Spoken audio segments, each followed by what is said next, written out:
Les Pyrénées, situées entre l'Espagne et la France, sont un champ de montagnes impressionnant qui s'étend de la mer Cantabrique à la mer Méditerranée. La région est idéale pour explorer la nature et la culture, avec des sommets comme l'Aneto, 3404 mètres, et le Pic du Midi, qui abrite un observatoire astronomique. Les sites naturels incontournables incluent la Gorge d'As, Gavarnie et la vallée de l'Ouron, offrant des paysages spectaculaires et une riche biodiversité.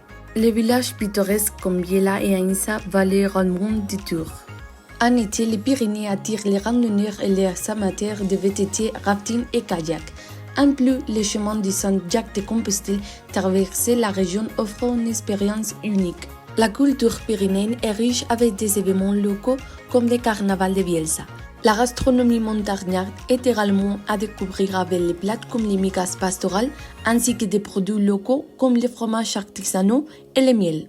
En résumé, les Pyrénées offrent non seulement des paysages impressionnants et des activités pour tous les goûts, mais aussi une culture et une gastronomie qui font de ces régions une destination unique. Mais d'où vient le nom des Pyrénées? Il était une fois, selon la mythologie grecque, après la création de la Terre, un peuple appelé les Bercrides vivait entre Hérole et Ibérie. Pyrène, une belle jeune fille du roi, était courtisée par de nombreux rois et seigneurs, mais aucun trouvait grâce à ses yeux. Hercule, fils de Zeus, est arrivé sur les terres Bercrides et a été accueilli.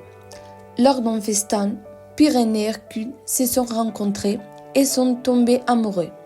Ils ont passé tout l'été ensemble dans la forêt, se rencontrant en secret.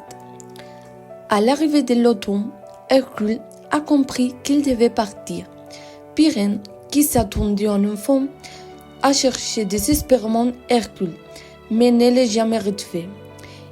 Épuisé et le corps brisé, elle est morte de froid et de faim.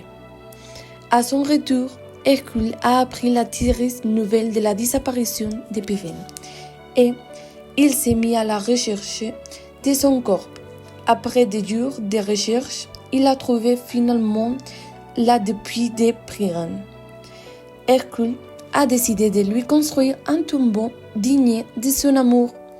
Il a creusé des jours de ronds, arrachant les plus gros rochers au sol et empli des blocs de pierre pour créer une autre montagne. Hercule a déclaré que ces montagnes porteraient le nom de Pyrène, devenant ainsi les Pyrénées, comme témoignage éternel de leur mort tragique.